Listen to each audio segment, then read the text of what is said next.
4.30, Book 4, Chapter 30, we were managing our way through what ended up being a really lengthy sentence. We always read the sentence first, the whole thing, and it's, the way this editor has broken it up makes it incredibly long.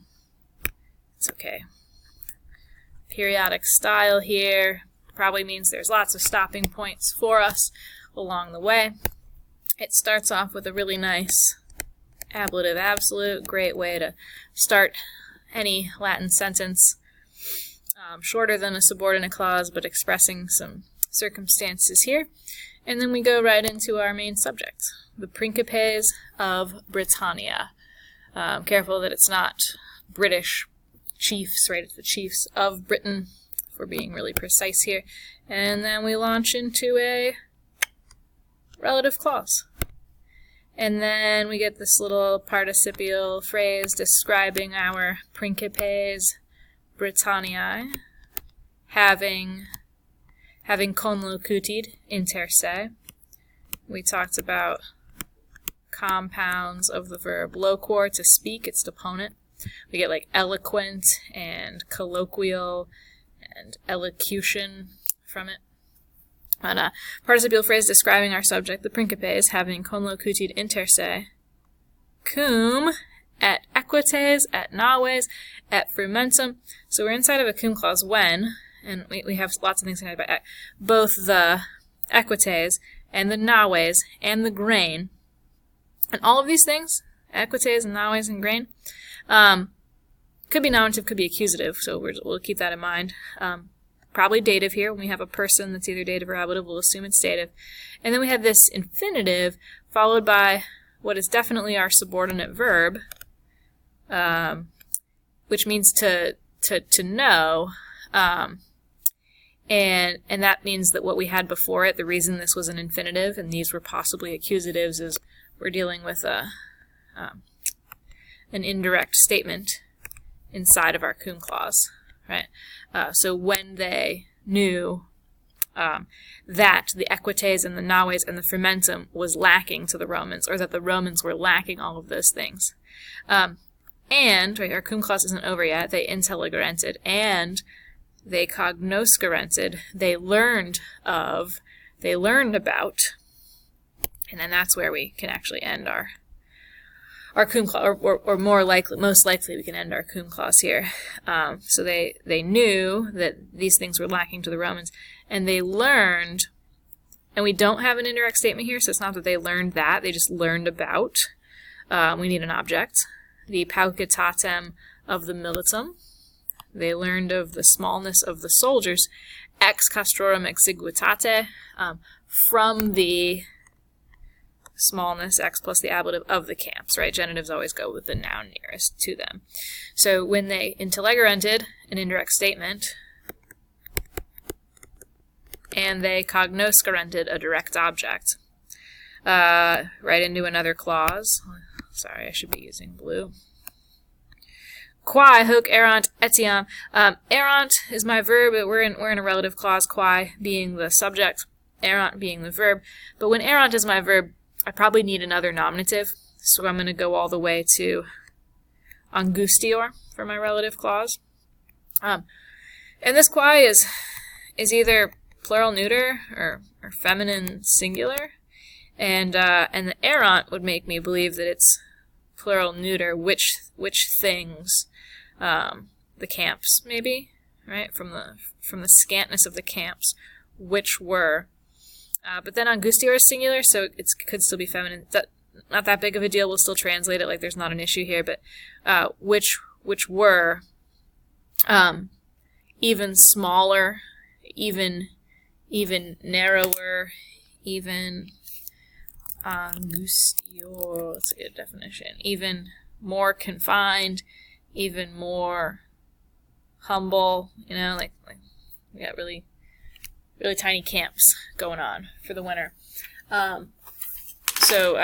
Which were even narrower on account of this, probably for our hoc there because of this, which were even more scant because of this.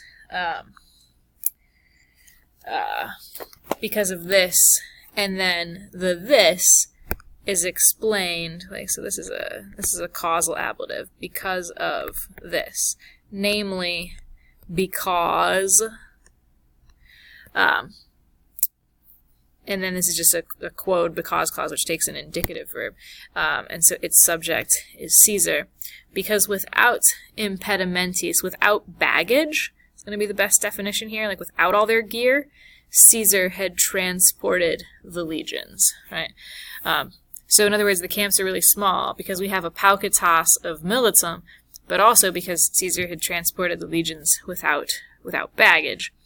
All right, all of that to say, we continue here, having ended a series of subordinate clauses. Optimum factu esse duxerunt, which is an indicative verb, and the only subject that I've had that would take an indicative verb that's left out is I'm back in my main clause, right?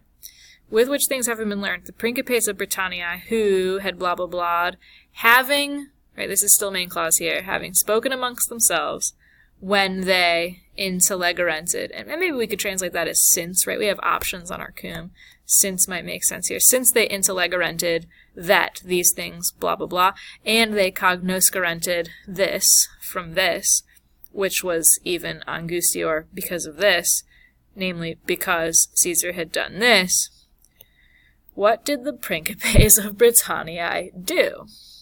They duxerunt, which can mean lead or led, but since this is AP Latin and we have an infinitive, an accusative infinitive in front of it, this is going to be our other definition of duxerunt, so like they thought or they believed.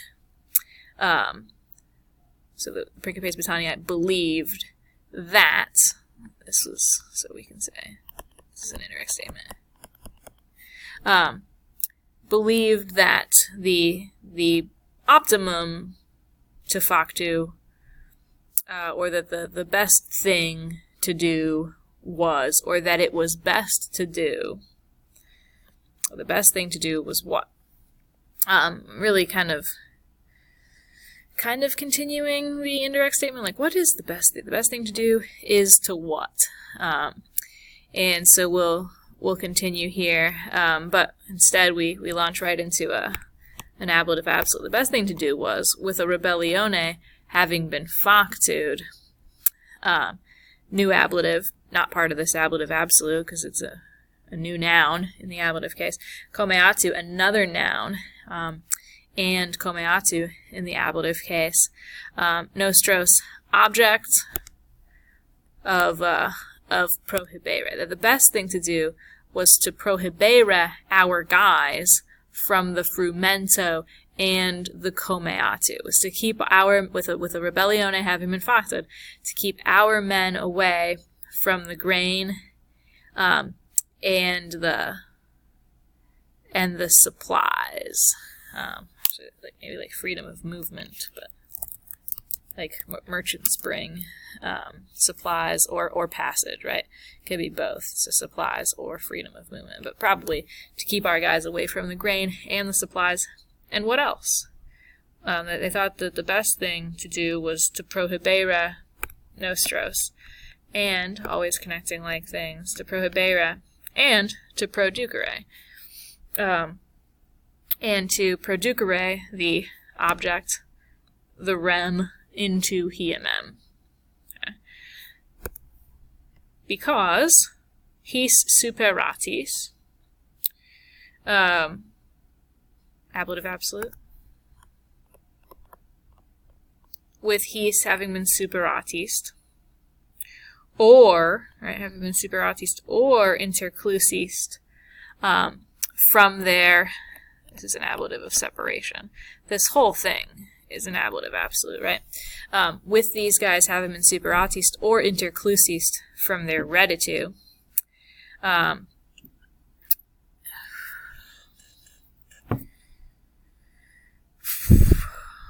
because with this having happened, looking out to the rest of my relative clause, it ends in confidebant. And leading up to confidebant, I don't see a subject. So because they believed that with his havim and superatis or interclusis from their reditu, they believed that with that being the case, this must be an indirect statement. It definitely has an accusative subject, and the verb hidden, the infinitive hidden, must be transitorum esse. That neminem afterwards would transitorum into Britanniam, causa plus the genitive, for the sake of, this is an ablative, for the sake of belli inferendi. And since inferendi's got belly with it, we know that it's what kind of ND is going on there. And that ends our really lengthy sentence. So even though, we were a little bit daunting at the beginning, we found our subordinate clauses, and in between subordinate clauses, we've found our main clause. The Principes Britanniae, Duxerunt, that, right? They thought that, bunch of things, indirect statements. Itaque, so, versus, again, coniuratione facta, ablative absolute, with a coniuratione having been facted. We could probably put versus with it, having been facted. Again, paulatum ex castris, we have an infinitive, discedere et suos clam ex agris deducere. Okay, so my et is connecting a discedere and a deducere. I'm like, why are these things infinitive? Oh, because the main verb is koiperunt. They began to discedere paulatum ex castris and to deducere suos clam ex agris. That's a really nice little parallel structure just to point out.